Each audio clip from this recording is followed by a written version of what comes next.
All good? Yep. Hello and welcome back to another episode of Daring and Doing. I'm Hester and I'm joined by the brilliant Ben Bowman. Ben, we're fucking shit. Yeah, mate. Aren't It's we? been a pain. It's been a painful few days. It really has. This week has just been like it. It's been horrible, isn't it? It's been 2 London derby defeats. Oh, mate, it's a tough one to take. It's two of the worst games to lose within about 3 days of each other. So that is, I mean, we're gonna get into it again, gonna get into it in a minute. But the fan reaction, it is frustrating, but I kind of get it because Yeah. you're really hurting, aren't you? Like from losing both these games back to back, especially in the fashion we did last night. Like I can get the fan reaction, although I strongly disagree with it. We'll go into it. We'll go into that soon. But before we do that, how's your week been, mate? It's been all right, mate. It's been, you know how it is. I thought I was on the floor after Arsenal a little bit, and I thought, you know what? I feel like a win against Chelsea can sort of almost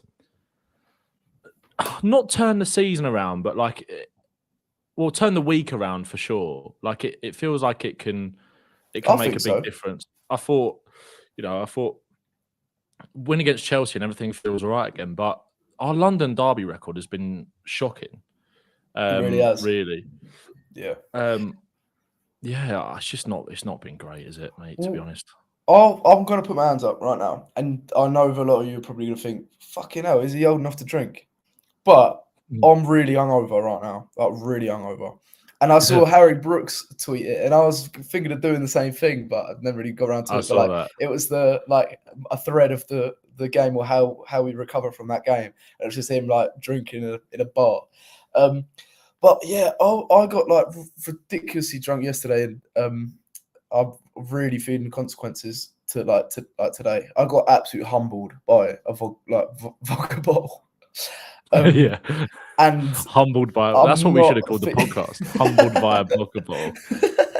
But I'm really not feeling well. Like, actually, when I laugh, my stomach is my chest is so tight. So what I'm saying is, Ben, you're not allowed to be funny in this podcast. But I've what do you want me to do then? Impossible challenge. Yeah. Try not to laugh challenge. Impossible hard level extreme. Yeah. But I'm really not feeling good. But to be fair, it's a bit of a heavy night for me as well. I'm not gonna lie. I was at the game. Of course you were. What time did you get back? To be fair, it wasn't too bad. I got back about 11:30. Because that's the only good thing about those 7:30 kickoffs. Is that you actually can still get home quite early. We did leave just before the end of the game because it was just it was one of those things where it wasn't even necessarily about the performance. The atmosphere, in the away end, for the start of the game was right, but it became very toxic. Oh, really? Yeah, it wasn't really enjoyable. I got into. I really don't like doing this, and you know what I'm like. The amount of times that I feel like at Spurs I've wanted to turn around and say something to someone. Yeah. I snapped yesterday. Oh, really? I'll be honest, I snapped. Really? Yeah. It was just after the first goal, and I was just there was a lot of negativity from the people around me, leading up to the first goal. Anyway, there was a lot of Levy out stuff from one person in particular, which was just come on, mate. What was he saying? Just being really negative, and when someone just won't let it go, and then there was another guy who was also being really negative, a few rows down, and there was these other guys sort of sandwiched in between it. And I'm quite a positive person, I don't. If there's something to be negative about, I will, I'll say it. But sometimes when you've paid the money for the ticket and that, and you're there, what I don't really understand the point necessarily, or what you're necessarily getting out of it. So I did kind of snap. What did you say? Fuck off, you gimp. I just said shut the fuck up and support the team. Really? Little hand grenade, and then turned back round. He started kicking off. I think he thought Elliot, who I was with, the guy said it, and then he started having a go at him, and then it all sort of was just. It didn't. Well, then the same guy later on then got kicked out for because someone else towards the end of the game had sort of said it was like he was getting really negative right at the end. And obviously the performance yesterday was shit. Like we all know that. We can accept that. But he was being utterly negative. And some guy who, because some people had left, he came up. These guys kind of came up the row, and he was going on about Levy or something again, and the guy in front just went around, said, "You're boring, mate. Shut up." And then he literally just like exploded and then got kicked out. It started like he was trying to go for the other guy. Hell. But I'm not usually like that. I'm not the sort of person to be like say something. I find that sort of thing very uncomfortable. As much as like, I'd love confrontation. I hate it, but I was just like, I can't do. Like that was my like one. I can't do this anymore moment of the season. I was just like, I was just like, I can't have this anymore. That guy probably ran the what fucking Twitter account is it? Tottenham away. Oh my god, I fucking hate. I don't know. I always bite as well. They always like reel me in. Always bite. And it's so frustrating. It's so annoying. Every time we'll lose, or even when we're winning, I'll go on Twitter and it's just like, fucking the players aren't good enough. Ange ain't good enough. It's so frustrating. But again, like I was saying, after yesterday, you were just like, you can't really come back at the moment. Yeah, Ange out, Levy out. Fucking get them out of my club. You couldn't really argue with it yesterday. I was just like, fucking, might as well just stop going on Twitter. Sometimes you just got to turn it off. Just try and forget about it. I tried to sort of stay away from it yesterday. Then came back on Twitter this morning. I got back from the game. I had quite a lot to drink. I got a Domino's and I went to bed. Watched a bit of YouTube and just went to bed. I was like, I did a match review like on the way back from the game. And then I was just like, right, do that, turn my phone off, and then just deal with it, like pick it, get back into everything in the morning. But yeah, it was poor, wasn't it, mate? But we always say it, me and my mates who I go with always say it, the day out is better than the game anyway, especially when you go away. Mate, I've been to, how many away games I've been to this season? I've been to Fulham in the Cup, Arsenal. Yeah, Fulham in the Cup, Arsenal, Wolves away, Man United away, Everton away, Villa away, last night, and then I feel like there's one more in there. I've seen us win once, and we always say that the one day that the actual game was better than the day because we got shafted with trains and stuff like that. Was the Villa game? We won 4-0. Yeah, and he sat like laughing. Mum as well. Exactly, mate. Brody's getting aggressive in the big man army kicking heads in. I was just like afterwards. Like I said, I'm not that kind of person, but I was just like, it was like 20 minutes into the game. It was quite a good atmosphere in the away end as well. Like at the start of the game, everyone was very up for it. Like, you could hear it. Well, I was going to say, like when I watched bits back this morning at the start of the game, all you could hear was the Spurs fans. Chelsea were proper quiet, and everyone was getting behind it and all that sort of stuff. And then all of a sudden, it was just like this explosion of negative. And there was what the worst thing is when someone's doing it on their own. And he was like, "We want Levy out." And it was just like, come on. It was just like, no, shut the fuck up. And it actually wasn't even him I had the issue with. It was another guy, really, the guy that ended up getting kicked out. Who was like, we're fucking shit. The thing is, I can't really, it's hard to like pinpoint where it went wrong. Like specifically, I remember like we started okay. I think like I'm talking about the first couple of minutes. Yeah, I thought we did. Just in possession, like the tempo, and then all of a sudden, I don't know what actually happened. I'm sure I remember maybe it was a missed pass from someone at the back four or something. Just gave Chelsea that little bit of confidence, and they sort of grew into it from there. And they were just hitting us with chance after chance. Obviously, Van der Ven had that shot, that like clearance off the line, and then from there you were just getting worried and thinking, when's the momentum going to shift? And we never really had like a big chance, did we? Do you think that was our worst performance of the season? Or because obviously it's up. I mean, we got Fulham, Brighton, Newcastle, and then I think this is up there. What do you think? Yeah, they were all pretty poor, weren't they? They were all pretty poor. It was like, I think this one for some reason felt, although Newcastle was a proper battering, this one felt the worst. Like I can't really explain why. It just felt very much like, especially after a couple of weeks we've had with the Newcastle game. and then the Arsenal game, which, like I said, there were positives to take from the Arsenal game, 100%, but it was just like this one. There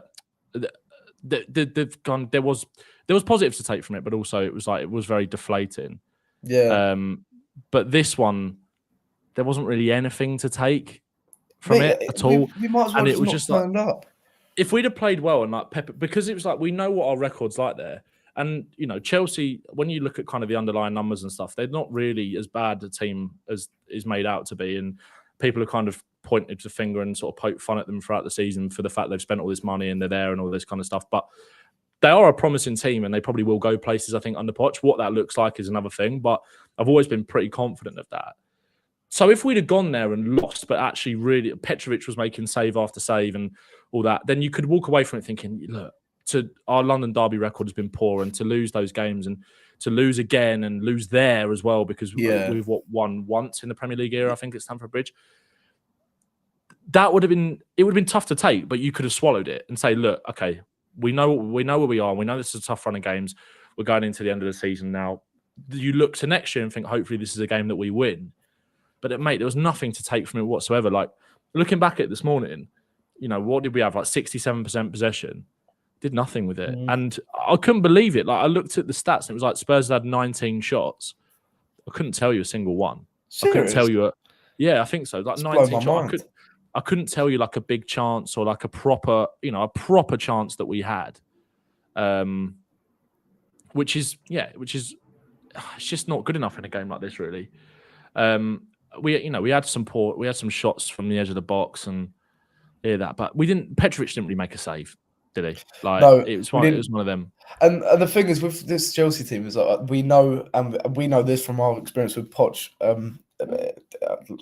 from our time. We set up in the way that it benefited Chelsea the most out of any sort of team to sort of set up against. I'm wording this. My mind is the hangover is kicking in. I can't speak. That's what Spurs does to you as well, mate. Yeah.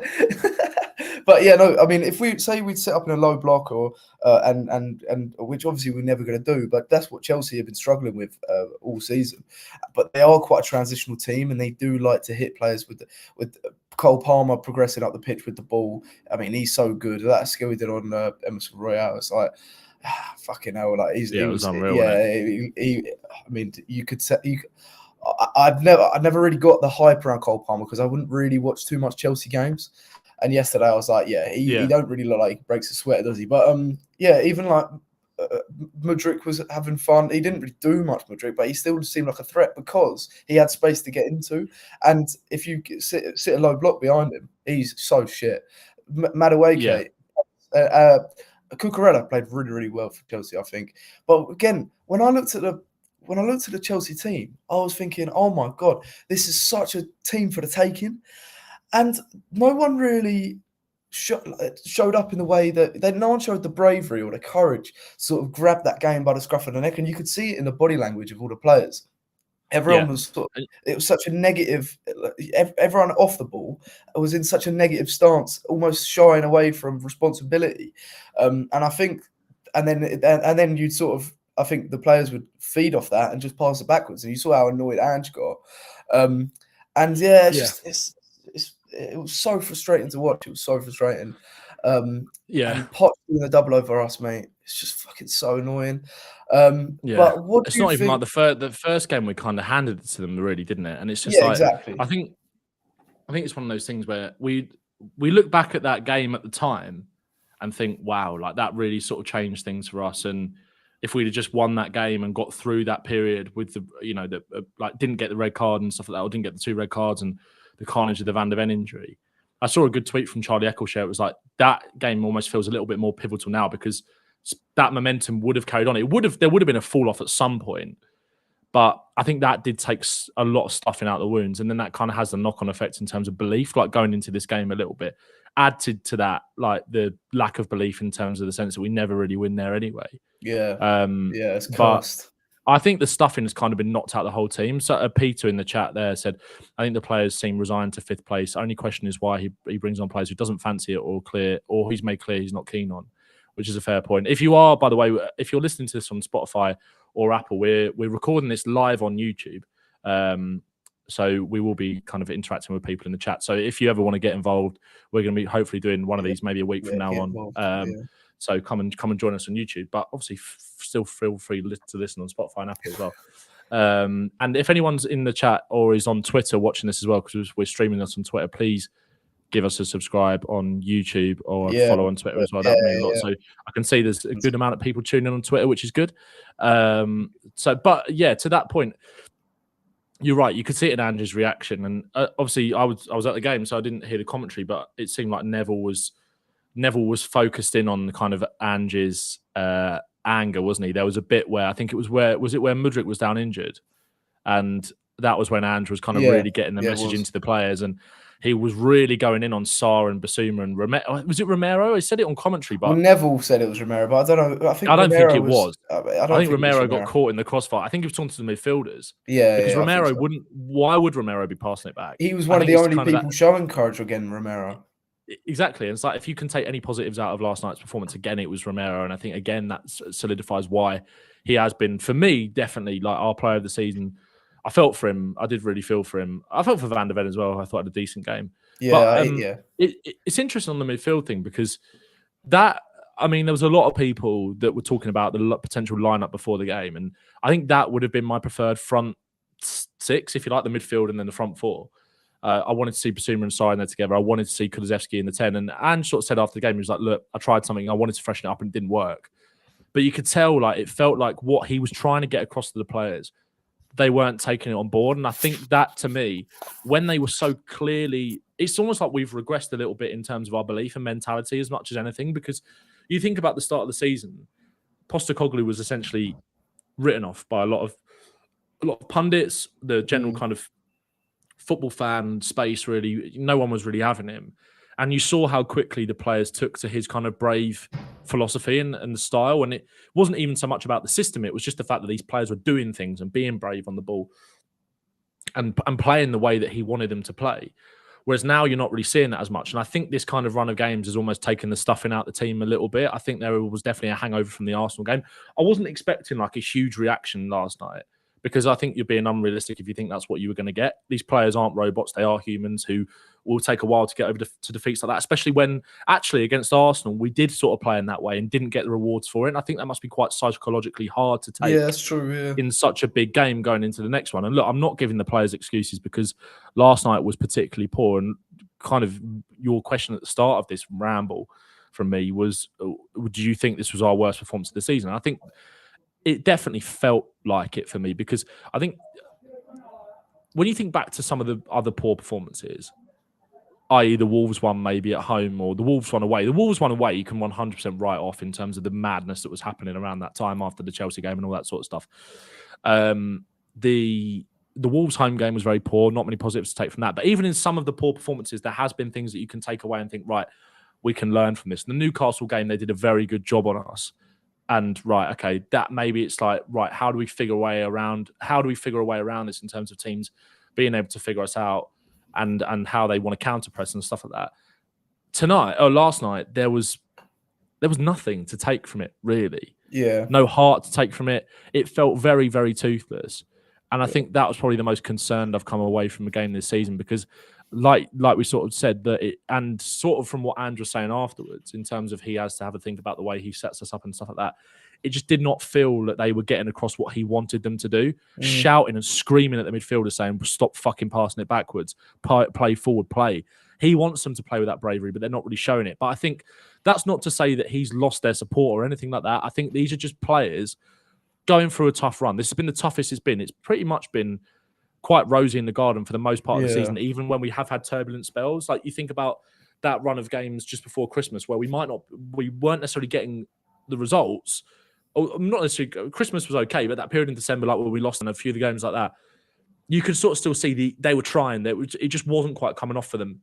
And then it all sort of clicked in that Newcastle game at home where it was like that bravery and everything. It was like, you want to see us playing like that again. And it feels like that's gone away, but it feels like it's come at a point where I know we're still fighting for Champions League football, but it's come now when it can also be a little bit disguised by like a difficult run in terms of the fixtures as well. Like we've got to go to Liverpool on Sunday. Like, fuck me, not looking forward to that at all. Exactly. And Really it's like not. you can kind of give the players that excuse to an extent, but yeah, it felt very, very, very flat. I was deflated after the Arsenal game, but for different reasons. I was deflated last night because I couldn't see it from Spurs, and that was frustrating, especially in a game like that, because again, it would just come back to, look, we ain't turned up in another derby. We haven't won a game against West Ham, Arsenal, or Chelsea this season. So yeah, man, it's a very frustrating one, and I understand Ange's anger, but again, I think he's kind of got to look at himself to an extent in terms of some aspects, not necessarily the performance, but some of the minor details, which again have cost us dearly once again. Well, that's what the next thing I was going to ask.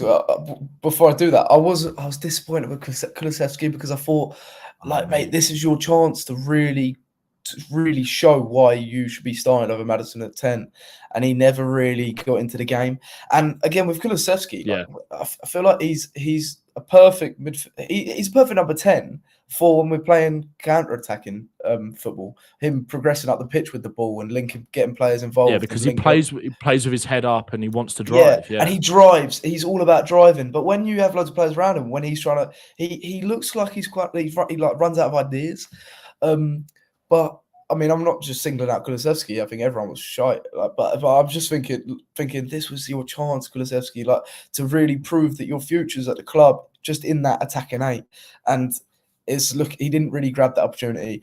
But yeah, what Peter Gordon said is a good point, because I was thinking earlier, why are they not showing this sort of courage, the confidence that they had? And you made some good points into why that is. But do you think there's an element of, obviously we know there's big international tournaments coming up.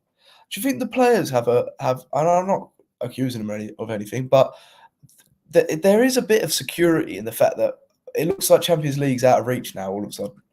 But Europa League is almost pretty much like sealed in the bag, and it doesn't look like Newcastle United are going to catch us. Do you think there's that sort of security of, okay, this season's a bit of a write-off anyways, but I'm not going to go 100% into these challenges? And then you look at Romero as a madman running around everywhere doing the striker's job pressing. But do you think there's an element of that, of thinking, I've got the international tournaments coming up, I want to save myself? Or do you think, like, is it a tactical problem or a player's problem?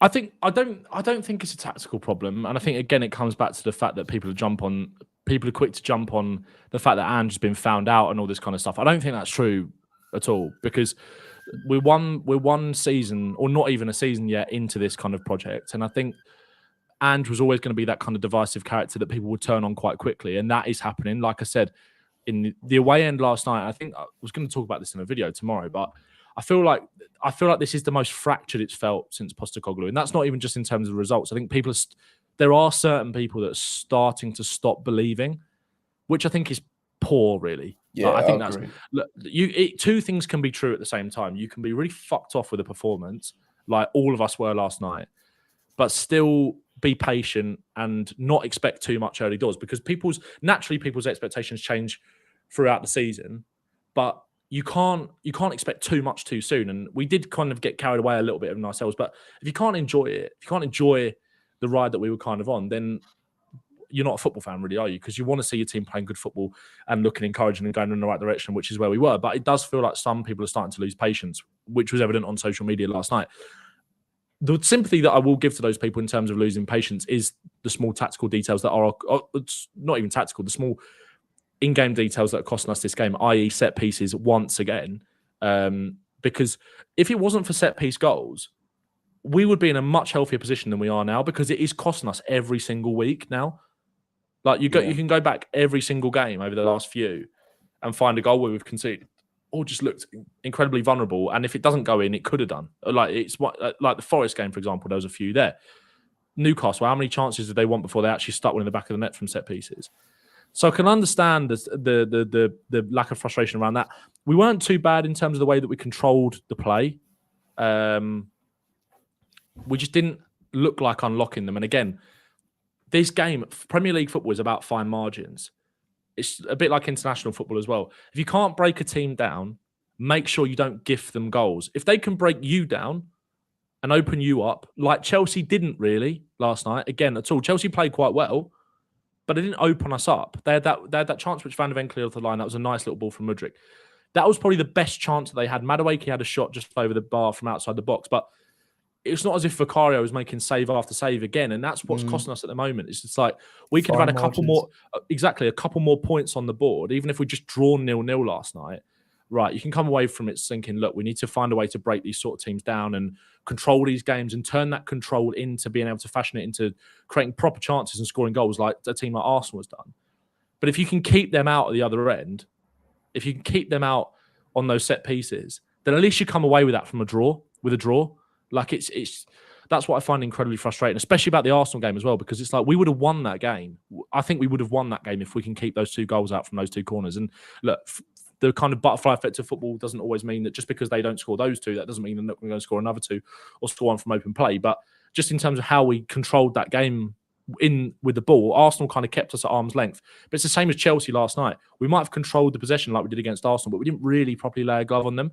We're just looking a little bit toothless up front as well at the moment. And when you're not able to keep out goals at the other end, it's a huge problem. And a frustration massively.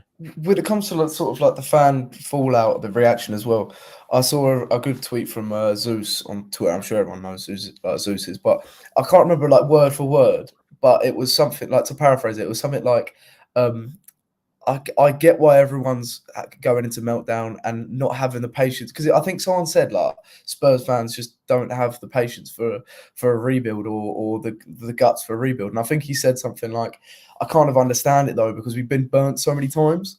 And every time we're told about a rebuild, obviously it turns out to be shit. Don't trust the rebuild. This is a new era. It does turn out to be shit, but this feels different. It does feel different, and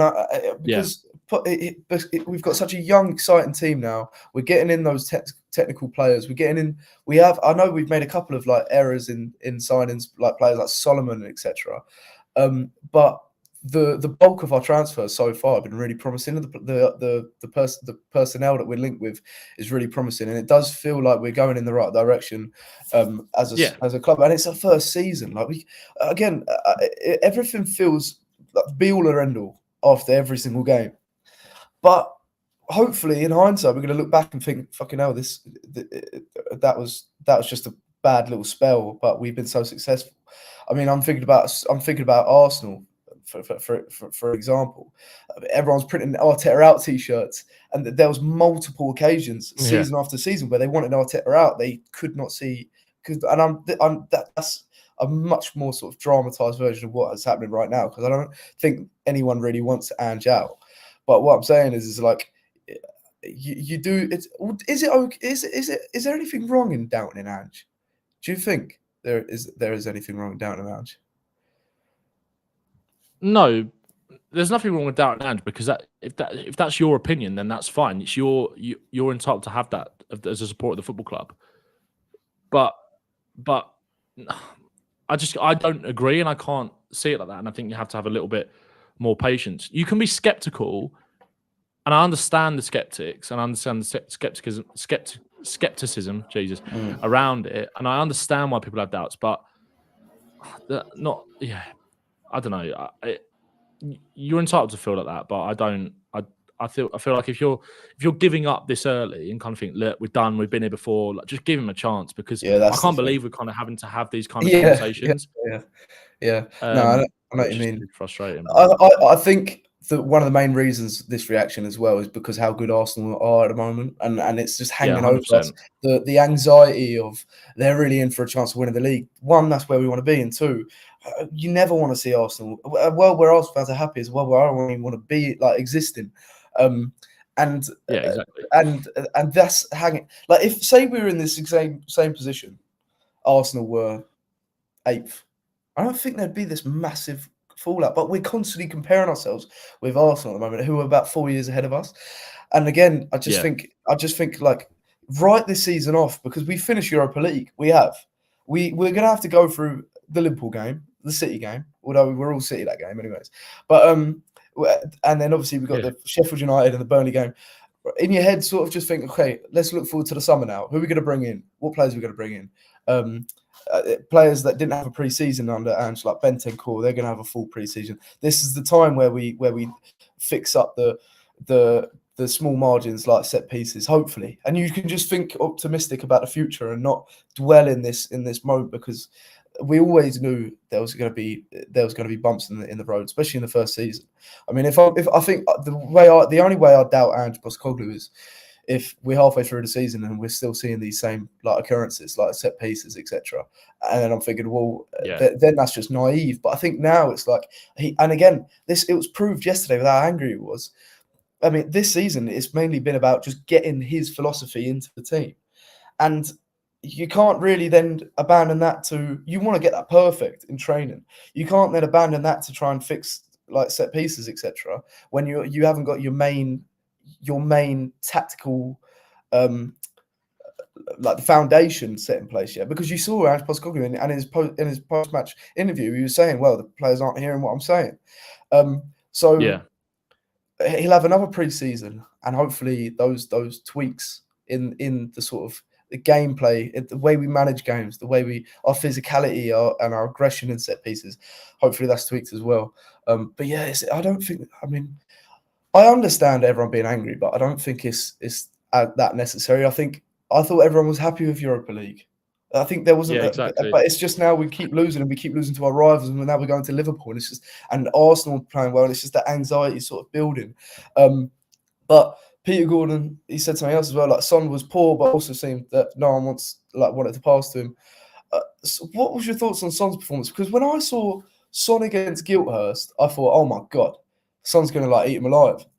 But there was moments in the game where, again, I don't know, I think he's like a microcosm of the whole team here when it comes to confidence and trying to express yourself on the ball. The amount of times you go one-on-one with Gilthurst and he just turn around and pass backwards. It was like infuriating. What's your thoughts on Son? Because I'm not singling him out here, but he's the captain and he's getting a lot of stick on social media. Do you think that's not stick, but the criticism? Do you think that's justified on him as a captain? Yeah, I mean, a lot of people have kind of been turning their attention on Sonny and looking at him as that kind of senior figurehead of this younger team and thinking, why aren't you stepping up with the performances? And I think, look, he's been shifted up here, there, and everywhere, really, in terms of where he's playing, out wide or through the middle. He doesn't really look comfortable as either at the moment, especially not up front. But you think yesterday with Richarlison coming into the team, a bit more structure up there, but he just lost Son. He just looked absolutely lost. And, you know, you hate to kind of talk about him in this manner because he's just been an amazing servant for us. But it's just, I don't know what the problem is with him at the moment. He looks devoid of a lot of confidence. He's still been scoring. He obviously got the penalty against Arsenal. He got one against Luton, but he's not. They're not great goals, are they? We're not kind of seeing that same clinical Sonny that we saw at the start of the season, where he looks so sharp in front of goal. We're not really seeing that. Even the Luton one was that little bobble, even though I thought he played quite well in that game. Obviously, the Arsenal one, the penalty, didn't have a sniff last night, didn't have a sniff against Newcastle. He just looks devoid of any real confidence. And I think Sonny's kind of gone through these phases in his Spurs career of being that confidence player and being someone who needs to feel that love and needs to feel that. And I don't know, like, I just feel like that's gone really with him. And it feels like a lot of these players are just sort of drifting now towards the end of the season, which isn't great, but it kind of feels like that's where we are. But again, I think it's one of those things with Sonny as well, is that people say that, people don't want to criticize him and stuff because, you know, as a captain and all this, but it's like, you can criticize him, but again, people are just kind of going way over the top. His performances haven't been at the level that we need them to be, and his kind of output has tailed off a little bit, but you know, hopefully we'll see. I think the worrying thing with Sonny is that we're going to be back in Europe next season in some capacity, and this has been a season without Europe, and it feels like it's taken its toll on him quite a bit. Yeah. So I think you're going to have to be really careful about how you use him next season. And I think in the summer, part of our recruitment has to be that long-term replacement plan for Sonny, whether that's a striker or whether that's a winger, someone who can cover off both positions, or buy two players in those areas, because he's going to be 32 in the summer, isn't he? And it just feels like it's catching up with him slowly, which is horrible. Like Gary's just said it in the chat there. Sonny is shot for confidence. Play him in this form sends a message to the youngsters like Mikey Moore, Jamie Donnelly. We will use them in. We will lose them and spend millions in 5 years getting them back. I don't think that's true because I think I completely agree in terms of him being shot for confidence, but that pathway is there for those younger players now, I feel like. But you can't take Sonny out the team to play a Donnelly or Mikey Moore, in my opinion. I think Sonny is available. I'm not saying that he shouldn't be benched, but I don't think it necessarily, by playing the captain, Sonny, I don't think it sends a message particularly. You wouldn't start Mikey Moore away at Chelsea. The under-21s were playing last night as well. So Donnelly was playing. They've kind of got an important run in the Premier League Cup. They actually turned it around last night from 3-0 at home to Forest, I believe, and 1-4-3. So you kind of got to let them have their paths as well and not be too kind of influenced by what's going on in the first team. Otherwise, you're kind of just putting square pegs in round holes and kind of giving these players starting berths when maybe they're not quite ready. But I understand what you're saying. But yeah, Sonny, I think Gary's right in the first sense in terms of him being shot for confidence for sure. Yeah, but the only thing I'm thinking about is like if we say we sign a striker, we sign a winger, say a Nico Williams at a box striker, like a big physical presence. My worry is like, where does Son actually fit in? Because obviously you need all your players, and he's the captain, and he's such an incredible player and has been one of our most important players for years, for the last, how long has he been with us now? Like 6 years, 7 years. Yeah, and he does need to play. Like, he's so good. He's such an incredible player. Like, you're just trying to think, where does he fit in the system? He's one of those players that he could play up front. He has all the abilities to play up front, but teams have now realised how to nullify him, and that is just sit back and almost bully him out of games. But he's not and it was a perfect sort of, that it epitomised how he's not the dribbly winger or that he used to be, or that sort of those step overs he'd used to do and get past people with that like turn of pace. He was so good at that a few years ago, so dangerous as a winger. But I think he's lost his confidence in his ability to do that, as you saw against Gilthurst yesterday. The last time we really saw that was against Newcastle, was against Trippier. That's what you need from him if he is playing out on a wing. So I can't remember where I heard it, but I was listening to a podcast and I thought, oh, maybe if we have it maybe as a winger that's hugging a touchline on the right, and then Son inverts a bit, because we all know he's more comfortable inverting almost in the space between striker and winger, or someone getting behind, asking him to have the ball and trying to get and beat 1 to 2 men on the wing isn't really his game anymore. And then strikers, like when he's up front, he can get like nullify. He can be sort of kept at bay by like big strikers. I don't know. It's an interesting one. What changes would you like to see then going into the remaining fixtures? Because we've actually, before we talk about that, because Peter Gordon talked about Timo. We haven't had a chance to talk about Timo Werner. He's obviously out for the season now. Would you sign him? Yeah. I was quite big on the idea of making sure that we definitely do pick him up, but I think now is kind of a convenient reason for those people that were doubting him to sort of them to be a bit validated, because it's like, how much are we actually going to miss him in these remaining few games? You could argue that we missed him last night, maybe, that presence down that left-hand side. I don't think, if we signed him, I'd still be happy, but I don't think I would be as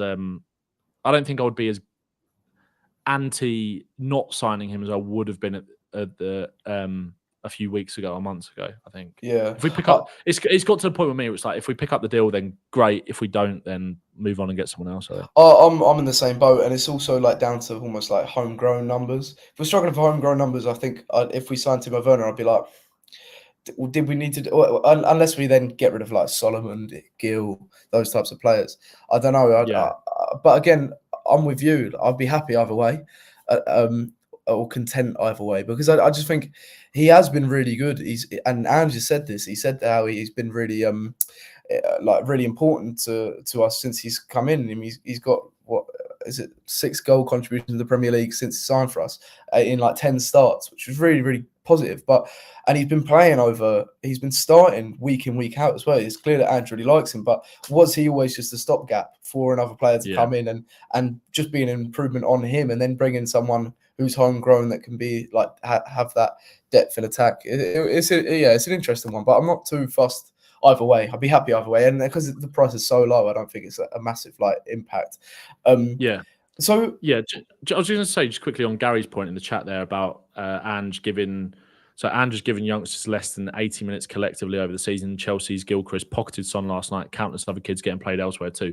I understand why people are frustrated about that, and we've spoken about it before. But I think this season for Postecoglou, and I think why the result last night was hard to take, is because you could clearly see him trying to get that message across, like we talked about earlier, and it wasn't being taken in by the players. They weren't taking on board his instructions. I think this season, a lot of it is about embedding that idea in the first team, and then creating that pathway for the youngsters further down the line, and it's easier for them to step in.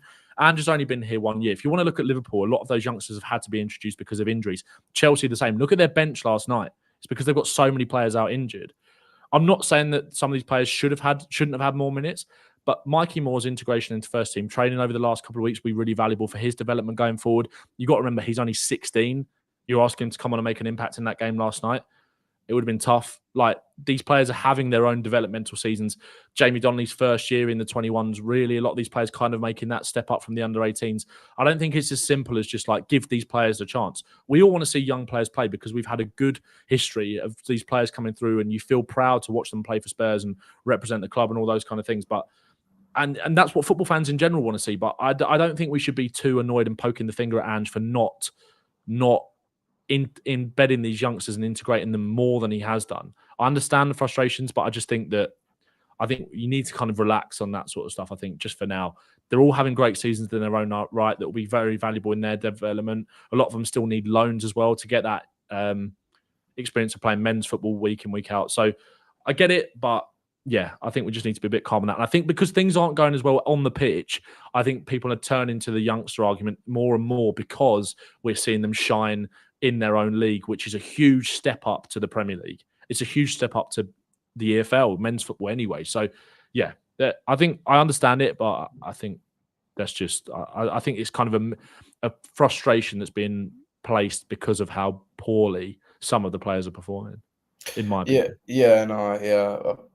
I agree. Also, a game like yesterday, it's not a nice game to throw a 16-year-old onto the pitch. Yeah. Also, it's not like it's Gilchrist's debut either. Like, he's played quite a few minutes for Chelsea this season. Yeah. Like, it's not like it's his debut, and you're looking at him going, well, he pocketed Son. He's played quite a few minutes for them. So, yeah. I get it, but... Yeah. So Peter's said about we need a ball-playing central midfielder, like destroyer, who can break the press and thread a pinpoint pass, but also like bang a 30-yard rocket. He's saying Lange will find someone for that for a tenner, but who you've just described is Rodri, and he'll cost like 80 mil. But yeah. It's clear. It's so clear that we lack technical players in the team, and I think Ange knows that. And I think you could see it on his face that he was getting frustrated with the players in midfield who aren't secure in their sort of, like, they're all great in their own right, but in possession they're shying away from that responsibility of being on the ball, making. I think they kept playing the safe option and passing it back, and that's why Postecoglou was getting so angry. But someone that takes risks in their passing, or those brave passes, like Peter's saying, and I think, I mean, obviously Bergvall's coming in the summer. Again, he's 18. You can't expect too much from him, but he is a very technical, sound footballer. Bentancur will obviously have a pre-season under Ange, which he hasn't so far, and they're hoping that he'll be back to his best by the beginning of the next season. Do you think, and do you expect us to then now focus on buying more technical players in the summer, because we've already been linked to technical players like Goodmanson from Genoa, Eze, obviously we love Eze, and there's other players as well. Like, have you got any suggestions? Have you got any suggestions of like players that we should be looking for that would fit the system?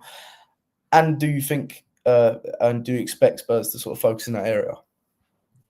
Yeah, I think we kind of have to. I think a lot of the chat a few weeks ago was kind of that focus on players who are physically dominant, which is something we still need to figure out. But again, that ability to read the game and also hold the ball under pressure, if you're a striker, that comes from technical quality as well. that comes from real technical quality rather than just being that physical presence in midfield as well, partly. But you kind of need someone that can do a bit of both, which is why players like Rodri and players like Rice, etc., Paulinho are so rare. I think we do lack that kind of. I think that someone said in the chat there, Peter, saying we lack steel. I think that kind of comes in mentality as much as anything as well, rather than just that physical presence on the pitch. In terms of suggestions, like you said, Goodmanson's a good shout. Eze too. In terms of strikers, I think obviously Isak is probably the most technical striker in the league, but he's also probably the best striker in the league right now. So that's just never going to happen. Archie Gray is a great shout from Matty in the chat. Someone we've spoken about a lot in terms of their technical ability.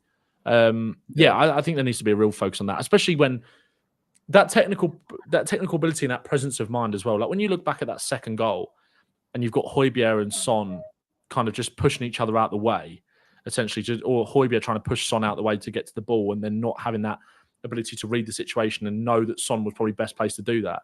Just like that sort of stuff makes you think, what is going on? I think Solanke again, Matty is a good shout in terms of strikers, in terms of someone who's been technical and can hold the ball up. He is a good technician, someone who can really, someone a great finisher as well. I think that kind of needs to be some of the focus going into this year. I genuinely think, like you're saying, we need to bring in personnel that are so physically dominant, and you're seeing so many teams that in their scouting department go for those types of players, and there are a few players out. So I think we do need a ball playing number 6. I think Zubimendi would be the expensive version of that. You've said it a few times before, but I've got a feeling Arsenal might go for him as well. That sort of Jorginho upgrade. But he's again. He can break up play. He's physical. He's relatively tall. I think he's like 5'11" to like 6 foot. But he's very sound with the ball at his feet. He wants the ball and he keeps the tempo ticking. He's so good at passing. But I think the cheaper alternatives would be Mats Vifer. I think I was thinking about Onana and I was so set on, let's go for Onana. But for 50 to 60 mil, I'm doubting that now. He's another one of those players. He'd be a destroyer, but he lacks that technicality. And he's very inconsistent with his technicality. And I'm thinking Mats Vifer is a very, I'm not going to pretend I've watched him all the time, but from what I've seen of him, he does seem like he's very composed on the ball with his passing. And he's also a destroyer, and he's 6'4", is he? And he covers the ground really quickly, and he can make some really good tackles. But he can play it further up the pitch as well. But he's 24, Dutch, and I can't see him costing more than 35 mil. And you're thinking that's half the price of Onana and an upgrade on Højbjerg and possibly Bissouma. It'd be interesting though, because it's so hard to predict players, their adaptability in the Premier League. You can sign someone from the Eredivisie and they can be shite. But he's someone probably. I'm trying to think of those deals where you're not spending like a fuck ton of money on him. Ivan Toney again. Ivan Toney's a player that has that physical dominance. But again, apparently he's asking for like 225,000 a week. It's ridiculous. That's not worth it. And also he's just gagging for a move, and you want someone to just want Spurs. And Solanke, I like that idea. Archie Gray, I love that idea as well. There's our Dua. He's that young player in League One, isn't he?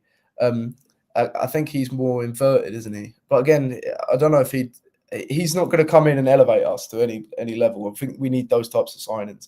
Exactly. And also people are asking, it just feels like people are asking for different things as well. Like it's just that you listen to some sections of the Spurs fan base and it's like, oh, we need to go out and buy players with that experience who have been there and, are ready-made for the first team. And then we're talking about players like this where it's like, again, it's going to take them a while to make that step up and really understand what Postecoglou is asking them to do. It's the summer's going to be very interesting. I was excited going into the summer. And I think I still am. But I think there's more of an eye on it now, I think. Whereas like a few weeks ago, it felt right. These are kind of the last few pieces of the puzzle in terms of what we can do to really go and challenge next year. Yeah. But now it feels very much like a more serious work needs to be done almost a bit like last summer. I agree. So moving on to Liverpool, are there any change? First of all, how confident are you about going to Anfield? Because I'm for one bricking it, and there's sort of, I kind of feel dead inside in a different way to how I did last year, but it kind of parallels the way we sort of went in there, sort of a bit emotionless going into the game under Ryan Mason. Obviously, now I think I'm not saying I feel emotionless under Postecoglou. I'm so excited for the future, but I feel like we're in this sort of standstill of we've pretty much secured the Europa League. There's nothing really to play for above that. And I'm not expecting us to win, and we're in such a bad run of form, so I kind of feel dead inside in that regards. And last year we went there not expecting anything. It was an unbelievable game, but it turned out shite. How confident are you going into this game, because they've got such added motivation as well, because of the reverse fixture. It just doesn't do us any favors, does it? No, I'm not really confident, to be honest. I felt all right about this game a few weeks ago, because it was like, and kind of even over the last week, because Liverpool have shown that real sense of vulnerability. It does feel like there's something happening there where it definitely feels like obviously it is petering to the end under Klopp anyway, but it does feel like it's coming to the end. Obviously the kind of rift with Salah, what happened last week, their inability to hold on to leads, when they do get in front, the fact that they've come from behind so many times, how sustainable actually is that? How bullied they were in the Merseyside derby at Goodison Park. It felt like there was an opportunity to capitalise on that vulnerability. Van Dijk is probably going to be missing for the game as well, so it'll probably be Quansah at the back alongside maybe Konate if he's fit. But no, not really at all. It feels like one of those games where Liverpool in front of goal have been incredibly poor recently, but you can guarantee they won't be against us. I think they're there to be got at. I think they'll come on to us maybe more than Chelsea did. They won't be quite as transitional as they were. They'll play high up the pitch. They'll leave more space in behind like they tend to do, Liverpool. But there's a chance we can hurt them. But I'm kind of written this game off already, to be honest, just because of our record there and the fact that we're not playing well enough at the moment. So poor on the ball, not brave enough. Even if Liverpool hand those chances to us, I can't see us taking that initiative in that game, despite the fact that against Arsenal and Chelsea, we've had way more possession than either two teams, which haven't been brave enough with it. So yeah, it's kind of just got to the point now. It's just like, you don't want to be so negative about it, but it's just like, you feel like the players want the season to end. You kind of just want the season to end. Again, partly of what you were saying earlier most of that is because of how well Arsenal are doing, obviously, as well. But yeah, who knows, mate? Who knows? We could go there and it could be the opposite of last year. We don't go 3-0 down inside 15 minutes. And we take the game to them and think, hang on a minute, hang on. We're not What's going on here? You'd imagine Ange would have absolutely laid into those players as well, I think, after Thursday, in terms of he was dishing out that level of barking orders on the touchline during the game. You can imagine what he said to him at halftime and full-time. In terms of changes, I would Ange obviously said that he changed the team up because he felt like they needed that refresh. I think he might need to roll the dice again, to be honest, and see what comes out. Obviously, left back is going to be under the microscope again. Emerson last night, he was poor, but he didn't even really come into my thinking, because you're having a player there kind of playing out of position who looks uncomfortable on that side, who looks uncomfortable on the ball anyway.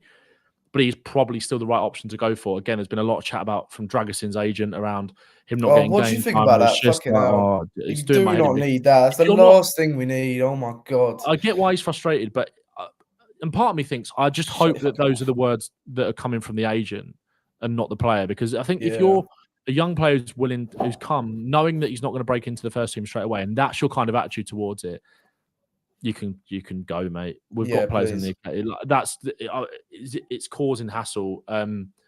Or maybe send him out on loan next year. I don't know. His agent is just ridiculous, to be honest. But yeah, no. I don't think he'll change anything at the back. I think it'll probably still be Emerson. I think he probably went with Emerson at left back last night because of Madueke, who caused us problems, and Palmer on that side wanting to drift in. In midfield, I think I'd probably go with Bentancur, Basuma and Bentancur maybe in there. I'd take Sarr back out of the team. And I think in that forward line, I'd like to see Lo Celso. Yeah, he was excellent when he come on again, wasn't he? Yeah, exactly. He created the most chances. Yeah, he created the most chances. Was it at the game or was it at the Spurs players? I think. And he was on. He come on in 86th minute, and so you'd like to see him start. Yeah, I would start him personally in that 10. I'd maybe go with Kulusevski out wide, and Sonny on the other flank, or maybe Johnson play Son through the middle. I wouldn't play Maddison again. Last night came on. I think Lo Celso's banging, like he's knocking on the door there. Yeah, it literally is. Like, it's just, it's like your boss. You're killing me, man. It's like you. Yeah. I think he'll. I think he'll go with Lo Celso. I think last night Gary's just raised an interesting point in the chat about Gallagher. Now, I think a lot of Spurs fans have turned their nose up at Gallagher throughout this time. I'm not saying he was amazing last night, and I'm not saying that Spurs should hope, instantly buy him off the back of that. But I don't know why we're turning our nose up at a player like him when we really lack that technical quality for a lot in midfield anyway. I think his high energy, high press, he has got technical quality. And I actually think he would be a good signing for Spurs. Do you think that would actually happen, though? I can't see it happening for some reason. I can't see it. I still can't see him leaving Chelsea. I think they would eventually buckle and sign a new deal. But yeah. I would like to see Lo Celso play tomorrow. For sure. Yeah, So me Sunday. too. Fucking hell. Yeah, When me even too. is the game? It's Sunday, yeah. It's in a couple of days. It's coming so fast, you sort of don't even have a chance to sort of react, do you? Which is worrying as well for in a tactical. We had 2 weeks to prepare for these games. Yeah, it feels like we're kind of stuck in a washing machine a bit with Spurs at the moment, just going round and around and around. It's just like our season's been kind of fragmented in terms of the run of games. And the fact that we've gone like 2 weeks without playing, and all of a sudden you're playing 3 games in 7 days or whatever. It's felt fragmented, but I think it's in these moments it's really sort of come on top, and it just feels like we're in this sort of cycle, like we're stuck in this washing machine. It's like you can't. I don't know. It just feels like everything's happening around us, and we're not affecting games, and we've sort of got stuck in this thing, and it's just like, and the fan base I think have felt that as well. We've got European football next year, so again we're going to have to kind of get used to it. And that's it. We're going to have to add depth in the summer. Before we do our score predictions, the Dragusin thing, it really wound me up today. It really wound me up because I just thought the agent's not doing him any favors, because it's not going to be long until the Spurs fans just fucking hate Dragusin because of his agent. Because it's not even like Dragusin actually, and I don't know. I mean, I'm not outing him for this, but he hasn't done anything to like get on the side of the Spurs fans. He's not spoken much. His agent speaks for him, it seems, and he seems very like introverted and keeps himself to himself, which is fair enough. That's fine. Obviously, we haven't really seen him much on the pitch, and the things that stood out so far is he's had an okay couple of games, and he's been okay in his games. He has made a couple of mistakes, but the agent thing's just really, really worrying. I think the whole fan base, because the last thing you want is a bad apple or something disrupting the dressing room or the cohesion. But I don't understand why we didn't do our checks on this when we were signing him. Yeah. That should have been a red flag, wouldn't it? That should have been a red flag. Massively. I just think he's not a fan favorite. He doesn't like really seem like he's interested in pleasing the fans. I think he's interested in playing football. Okay, that's fine. And I'm not out on him because I'm really I think his signing is really promising. But the agent's such a red flag. Yeah, like I said, because I mean, what will happen next year if he's not playing? It just puts unneeded pressure on us at this point in time. Gary's asking, do you know Skov Olsen? He's the Danish winger, isn't he? Why'd you ask that? I mean, is he someone do you reckon we'll look for? I mean, he's a winger, and we were linked with him under Conte, weren't we? I think he's playing at Bruges with Noosa, isn't he? Oh, right, okay. He's a little bit older. I think he's 24. Plays predominantly on the right. Potentially, yeah. I've not seen too much of him. He had a bad World Cup. I remember that. I remember people hyping him up, talking that he could maybe play wing back under Conte, and he just didn't really perform. So Ben, score predictions for the game against Liverpool. I mean, I was thinking before Van Dijk was out injured, I was like, I wonder if it's possible has a defender ever scored a hat-trick of headers from a corner before? Imagine Van Dijk just getting like bash. Yeah. But no Van Dijk. Well, he's not playing, is he? Yeah, that's true. Exactly, Yeah. That's what I mean. Konsa, whatever his name is. Yeah, 19-year-old scoring a hat-trick. Yeah, I hate predicting that we're going to lose, but I think we'll lose 3-1. I think it'll be really 3-1. Yeah, fuck me, that's terrible. But also, we're going to win. We're going to win. Yeah. Fuck it. Yeah. Fuck it. Run Run it back to 2011, the last time we actually won there. Has it been that long? Modric and Van der Vaart, yeah. Van der Vaart scored like a really nice volley from the edge of the box, and Modric scored a penalty.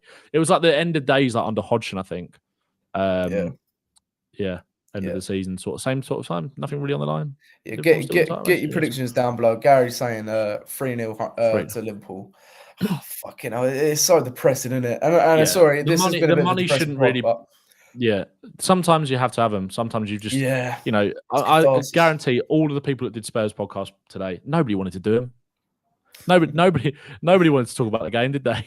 But you know, we do it because it's part of supporting a football team, and you can't just abandon the boys. And you can't just, you know, you're got to stick with them if your support exactly, and if the support for Ange was as unwavering as some people like to think that it was from their point of view, and now you're buckling, I think that says more about you and your kind of lack of patience in this process. Look, there's plenty to be frustrated about. Gooners do.